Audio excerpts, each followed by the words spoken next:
Dear student, welcome back smart career classes. मैं मनीष कुमार पाल। जैसा कि आप लोगों को पता होगा कि अपनी भौकाल सीरीज चल रही है केमिस्ट्री में, और यह सीरीज उन विद्यार्थियों के लिए है जो विद्यार्थी केमिस्ट्री में कमज़ोर हैं। और आज के जो हमारा टॉपिक है वह टॉपिक परमाणु का है और परमाणु संरचना का है। अगर आपको परमाणु के बारे में बिल्कुल जानकारी नहीं है या थोड़ी बहुत जानकारी है, कोई घबराने की जरूरत नहीं है। जब तक आप इस वीडियो को लास्ट तक जाएंगे, सब कुछ ए टू जेड परमाणु के बारे में आप जान चुके होंगे। ठीक है ना। बात करते हैं परमाणु। देखिए, रसायन विज्ञान में परमाणु अपना विशेष योगदान रखता है। परमाणु रसायन विज्ञान की आधारभूत इकाई होती है, यानी कि परमाणु की इंग्लिश क्या होती है? Atom. Atom is the fundamental unit of chemistry. परमाणु की अगर बात करी जाए तो परमाणु 3 अवयवी कणों से मिलकर बना होता है, इलेक्ट्रॉन, प्रोटॉन और न्यूट्रॉन से। किससे मिलकर बना होता है? इलेक्ट्रॉन, प्रोटॉन और न्यूट्रॉन से। दुनिया में अगर बात करते हैं, दुनिया में जो भी चीज है सभी चीज परमाणु से मिलकर बनी हुई है। ये मार्कर, ये बोर्ड, ये कपड़े, जो भी चीज आप देख रहे हैं सारी की सारी चीजें परमाणु से मिलकर के बनी हुई हैं। और परमाणु जो होता है ना, किसी पदार्थ का सूक्ष्मतम कण होता है। किसी पदार्थ का सूक्ष्मतम कण क्या होता है? परमाणु होता है। किसी पदार्थ का सूक्ष्मतम कण, सूक्ष्मतम कण परमाणु होता है। क्या होता है बच्चों? परमाणु होता है। किसी पदार्थ का सूक्ष्मतम कण परमाणु होता है। बात करते हैं परमाणु की। जैसे कि अभी आपने जाना कि दुनिया की जो भी चीजें हैं, चाहे वो किसी अवस्था में क्यों ना हो, सभी चीज परमाणु से मिलकर के बनी होती हैं। यह स्वतंत्र अवस्था में नहीं रह पाता है। यह यानी कि परमाणु स्वतंत्र अवस्था में नहीं रहता है। स्वतंत्र अवस्था में नहीं रहता है। परमाणु स्वतंत्र अवस्था में नहीं रहता है। फिर बात आती है परमाणु जो शब्द है, परमाणु शब्द का प्रतिपादन किसने किया? देखिएगा, परमाणु शब्द का प्रतिपादन डेमोक्रिटस ने किया है। किसने किया बच्चों? डेमोक्रिटस। डेमोक्रिटस। डेमोक्रिटस ने परमाणु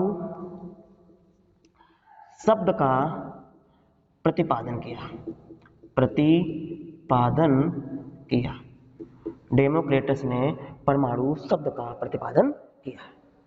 परमाणु अगर सिद्धांत की बात करी जाए, परमाणु सिद्धांत सर्वप्रथम किसने दिया? देखिएगा, जॉन डाल्टन। जॉन डाल्टन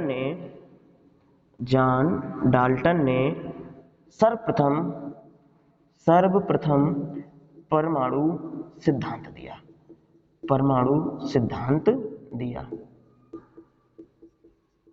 किसने बच्चों? जॉन डाल्टन ने परमाणु सिद्धांत दिया। अभी तक आपने परमाणु के बारे में जो बातें जानी है वो जानिए कि रसायन विज्ञान की आधारभूत इकाई परमाणु होता है। किसी पदार्थ का सूक्ष्मतम कण परमाणु होता है। इस प्रकृति में, सृष्टि में जो भी चीज है सब परमाणु से मिलकर के बनी हुई है और परमाणु स्वतंत्र अवस्था में नहीं रहता है। डेमोक्रिटस ने परमाणु शब्द प्रतिपादित किया था और जॉन डाल्टन ने सर्वप्रथम परमाणु सिद्धांत दिया था। इसके बाद हम बात करते हैं परमाणु संरचना की। परमाणु संरचना की मतलब परमाणु में इलेक्ट्रॉन, प्रोटॉन, न्यूट्रॉन होते हैं, नाभिक होते हैं। इलेक्ट्रॉन, प्रोटॉन, न्यूट्रॉन क्या है, इनका कार्य क्या है और नाभिक का कार्य क्या है और उनकी खोज किसने की? चलिए अब हम लोग इस पर जो है चर्चा करने वाले हैं। इसे हम साफ करते हैं तब तक, ठीक है ना। देखिएगा बच्चों, परमाणु, देखिए परमाणु का जो आकार होता है वो गोल होता है। परमाणु का आकार कैसा होता है? गोल होता है। और जो परमाणु होता है ना, परमाणु का जो केंद्रीय भाग होता है, परमाणु के केंद्रीय भाग को नाभिक कहते हैं। परमाणु के केंद्रीय भाग को क्या कहते हैं? नाभिक कहते हैं। परमाणु के केंद्रीय भाग को नाभिक कहते हैं। इसमें प्रोटॉन और न्यूट्रॉन होता है।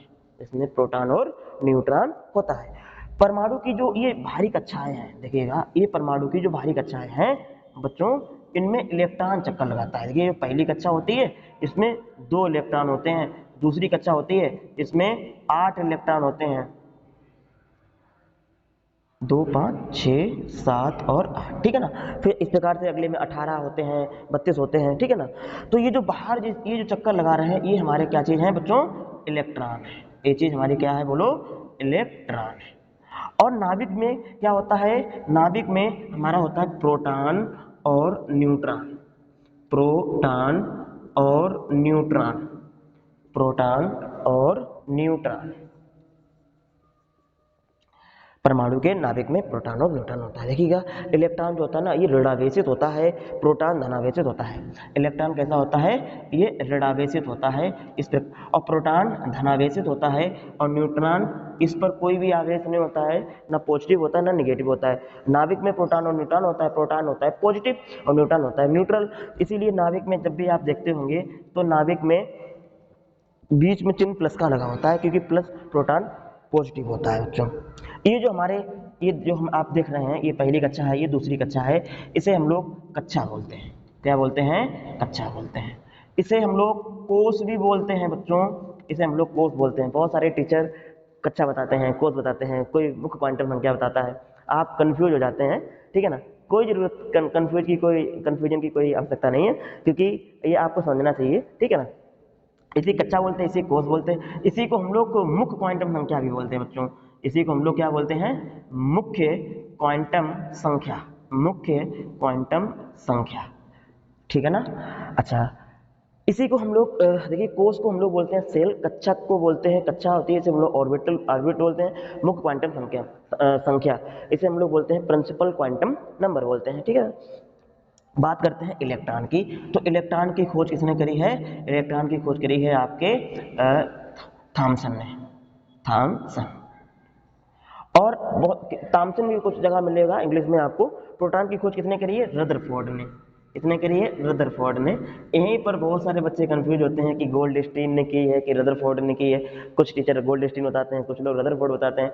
आज इस वीडियो के माध्यम से आप लोग रदरफोर्ड और गोल्डस्टीन का जो डाउट है उसे भी बिल्कुल समाप्त करने वाले हैं। न्यूट्रॉन, बात आती है न्यूट्रॉन की। तो न्यूट्रॉन की खोज करी है चैडविक ने। किसने करी है, चैडविक ने। न्यूट्रॉन की खोज किसने करी, चैडविक। अभी आपने समझा कि परमाणु 3 अवयवी कणों से मिलकर बना होता है, इलेक्ट्रॉन, प्रोटॉन और न्यूट्रॉन, ठीक है ना। इलेक्ट्रॉन ऋणावेशित होता है, प्रोटॉन धनावेशित होता है, और न्यूट्रॉन न्यूट्रल होता है, उस पर कोई आवेश ही नहीं होता है। और परमाणु का केंद्रीय भाग कौन होता है, नाभिक। अच्छा, बात करते हैं नाभिक। नाभिक की खोज किसने करी, नाभिक की खोज भी रदरफोर्ड ने करी। परमाणु के नाभिक की खोज किसने करी, रदरफोर्ड ने करी, ठीक है ना। अच्छा, अब आप कहेंगे सर गोल्डस्टीन का फिर इसमें क्या भूमिका है। देखिएगा परमाणु में जो धनावेशित कण होता है उसकी खोज गोल्डस्टीन ने करी, लेकिन परमाणु का जो नाम है, प्रोटॉन का जो नाम है, देखिए ये प्रोटॉन है, प्रोटॉन का जो जो परमाणु होता है ना, परमाणु में धनावेशित कण होता है, और धनावेशित कण को ही तो प्रोटॉन बोलते हैं। तो धनावेशित जो कण होता है, देखिएगा यहाँ पर समझने वाली बात है, धनावेशित कण, धनावेशित कण की खोज करी है गोल्डस्टीन ने, गोल्डस्टीन ने। धनावेशित कण की खोज किसने करी है, गोल्डस्टीन ने, ठीक है ना। और धनावेशित जो कण है जिसे प्रोटॉन नाम किसने दिया, नाम प्रोटॉन रदरफोर्ड ने दिया, ठीक है ना। नाम प्रोटॉन किसने दिया, रदरफोर्ड ने। अब ये हमारा परमाणु है, ये हमारी मुख्य क्वांटम संख्या है। परमाणु की जो कक्षाएं होती हैं, कोष होते हैं, ये कोष 7 होते हैं बच्चों। कितने होते हैं, 7। यानी परमाणु में कितने कोष होते हैं, एक 7 कोष होते हैं, ठीक है ना। कौन कौन से होते हैं, के, एल, एम, एन, ओ, पी और क्यू, ठीक है ना। ये पहला कोष होता है, ये दूसरा, ये तीसरा, ये चौथा, ये पांचवा, ये छठा और ये 7वां कोष होता है बच्चों। अब बात आती है आपकी कि कौन से कोष में कितने इलेक्ट्रॉन होते हैं। देखिएगा कोषों में अधिकतम इलेक्ट्रॉनों की संख्या, कोषों में अधिकतम इलेक्ट्रॉनों की संख्या, इलेक्ट्रॉनों की संख्या का एक सूत्र होता है बच्चों, होता है 2n²। क्या होता है, 2n²। जो n होता है ये होती है मुख्य क्वांटम संख्या। ये क्या होती है, मुख्य क्वांटम संख्या। कहने का मतलब ये पहला कोष है, इसके लिए n की वैल्यू 1 हो जाएगी, इसके लिए 2 हो जाएगी, इसके लिए 3 हो जाएगी। अगर अब हम यहाँ से अधिकतम इलेक्ट्रॉन निकालें, अधिकतम इलेक्ट्रॉन निकालें तो बच्चों क्या होगा, देखिए n बराबर 1 रखेंगे, 1 का वर्ग कितना होता है 1, और 1 का जब 2 में गुणा करेंगे तो 2 होगा। यहाँ पर इस प्रकार से 2 रखेंगे, 2 का वर्ग 4 और 4 दूनी 8 होता है। यहाँ रखेंगे 3, 3 का वर्ग करेंगे 9, 3 का 9, 9 दूनी 18 होता है। इसी प्रकार 4 का वर्ग करेंगे, 4 से 16 और 16 दूनी 32, 5 का वर्ग करेंगे 25 दूनी 50, 6 का वर्ग करेंगे 36 दूनी 72, 7 का वर्ग करेंगे 49 दूनी 98।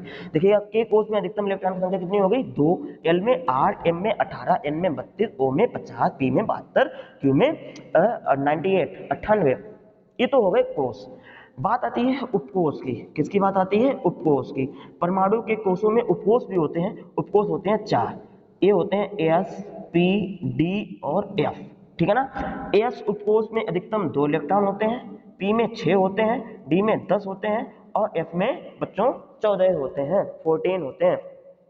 एसपीडीएफ की जो फुल फॉर्म होती है वही होती है sharp principle diffuse fundamental, sharp principle diffuse fundamental, ठीक है ना बच्चों।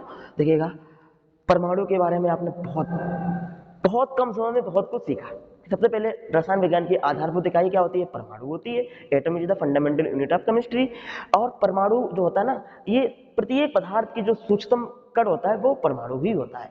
परमाणु जो है ये स्वतंत्र अवस्था में नहीं रहता है। परमाणु शब्द का प्रतिपादन डेमोक्रिटस ने किया।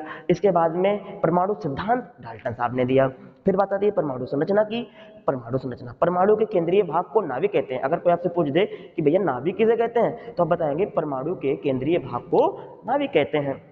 नाभिक में प्रोटॉन इलेक्ट्रॉन होते हैं और बाहरी कक्षा में इलेक्ट्रॉन चक्कर लगाते हैं। नाभिक में क्या होता है, प्रोटॉन और न्यूट्रॉन, और बाहरी कक्षा में कौन चक्कर लगाता है, इलेक्ट्रॉन चक्कर लगाता है। देखिएगा इलेक्ट्रॉन की संख्या जितनी होती है ना, वो जितने भी नाभिक में प्रोटॉन होते हैं उतने ही बाहरी कक्षा में इलेक्ट्रॉन चक्कर लगाते हैं, ठीक है ना। अब बात करते हैं यहाँ पर इलेक्ट्रॉन की ऋणावेश होता है, प्रोटॉन धनावेश होता है, न्यूट्रॉन न्यूट्रल होता है। इसमें कोई आवेश नहीं होता है। इलेक्ट्रॉन की खोज थॉमसन ने की है, प्रोटॉन की खोज रदरफोर्ड ने करी है, और परमाणु में जो धनावेशित कण होता है उसकी खोज गोल्डस्टीन ने करी है। ध्यान रखेंगे आप लोग कि गोल्डस्टीन का क्या भूमिका है। गोल्डस्टीन ने परमाणु का जो धनावेशित कण होता है, धनावेशित कण को प्रोटॉन बोलते हैं, लेकिन प्रोटॉन का जो नाम है वो रदरफोर्ड ने दिया। और न्यूट्रॉन की खोज किसने करी है, चैडविक ने करी है। अच्छा, एक परमाणु में कितने कोष होते हैं, परमाणु में 7 कोष होते हैं। यहाँ पर KLMNOPQ। अच्छा, कोषों में अधिकतम इलेक्ट्रॉनों की संख्या का जो फार्मूला होता है 2n²। देखिएगा अब तो आपको 20 क्वेश्चन जब ऑब्जेक्टिव आएंगे आ सकता है, कोषों में अधिकतम इलेक्ट्रॉनों की संख्या का सूत्र क्या होता है, 2n² होता है बच्चों। अधिकतम इलेक्ट्रॉन इसी फार्मूला से निकाल लिया, 2, 8, 18, 32, 50, 72 और 98। उपकोष 4 होते हैं, SPDF, ठीक है ना। इसकी फुल फॉर्म होती है शार्प प्रिंसिपल डिफ्यूज फंडामेंटल, यानी कि एस में 2 इलेक्ट्रॉन, पी में 6 इलेक्ट्रॉन, डी में 10 इलेक्ट्रॉन, एफ में 14 इलेक्ट्रॉन। मुझे उम्मीद है कि आपने बहुत कम समय में बहुत कुछ सीखा। अगर आपने यकीनन कुछ सीखा है जरूर कमेंट करिएगा, लाइक करिएगा, चैनल को सब्सक्राइब करिएगा और अपने दोस्तों को आज भी शेयर करिएगा। धन्यवाद।